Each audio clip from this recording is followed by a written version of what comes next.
Welcome back to the channel, where we talk all things coins and collectibles. Today we're diving into two Aussie coins that might look ordinary, but could be worth a small fortune. We're talking about the 1976 10-cent and the 1981 20-cent coins. Whether you're a seasoned collector or just curious about what's in your change jar, this is one video you don't want to miss. Let's get started. First up, the Australian 10-cent coin features the iconic image of the lyrebird on the reverse. A native bird known for its mimicry and extravagant tail feathers. Designed by Stuart Devlin, the coin's reverse has remained unchanged since its introduction in 1966, making it one of the most recognisable in Australian coinage. The obverse side in 1976 carries the portrait of Queen Elizabeth II sculpted by Arnold Machin, which was used on Australian coins from 1966 through to 1984.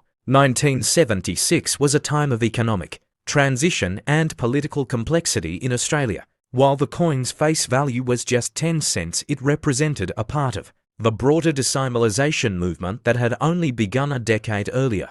Decimal currency was still relatively new to Australians, and coins from the 1970s remain nostalgic for many who lived through that era. Though produced for circulation, coins like the 197610 cent have gained a special place in collections due to their vintage status. In 1976, over 43 million 10-cent coins were minted at the Royal Australian Mint. While this isn't considered a low mintage compared to some other years, not all coins from that batch have survived in good condition. High-grade uncirculated examples, particularly those with mint luster and minimal wear, are much harder to find today, and as those specimens that attract collector interest and command a premium. So what's the 1976 10-cent coin worth today? In circulated condition, it's generally worth face value around AUD 0.10. However, uncirculated and high-grade examples graded MS65 or higher can fetch anywhere between $3 to $10,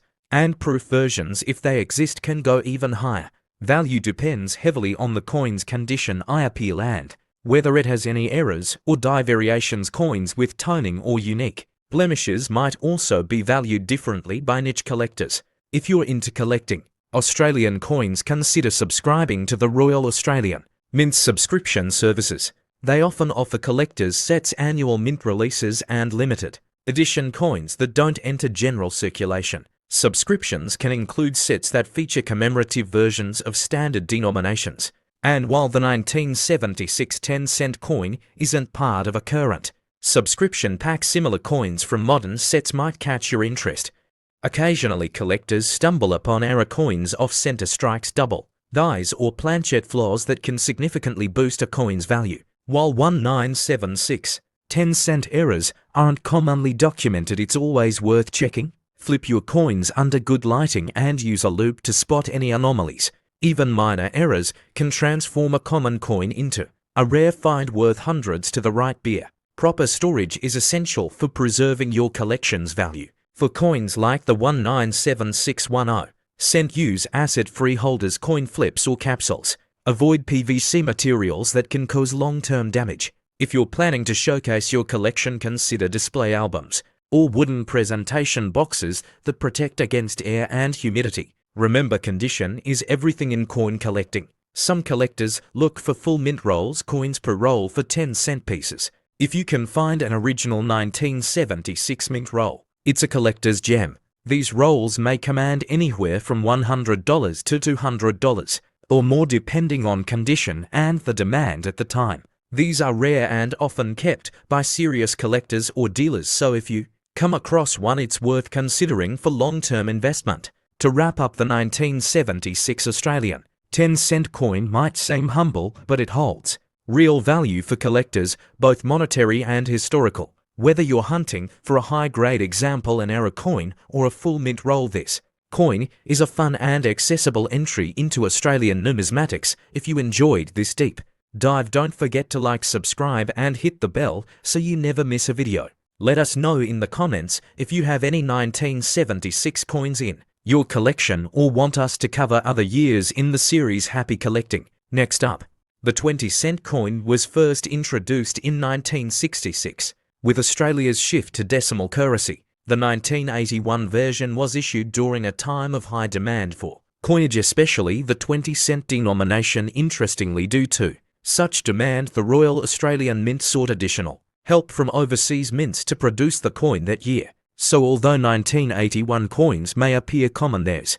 a unique twist to their production which gives them historical and collector value. The obverse of the 1981 20-1 coin features the familiar portrait of Queen Elizabeth II by Arnold Machin, while the reverse displays the iconic platypus designed by Stuart Devlin. What makes this year's coins especially interesting is that 3 different mints were involved in their production, each with subtle differences in strike detail and even quality, which has become a big deal among collectors. The 1981 20-cent coin was minted in Canberra Royal Australian Mint, Canada Royal Canadian Mint, and Wales Royal Mint UK. While none of the coins carry visible mint marks, experts can distinguish them by die characteristics such as the spacing between lettering, strength of the strike, and edge finish. These minute differences are what fuel the coin's collectability and form the basis for grading and valuation.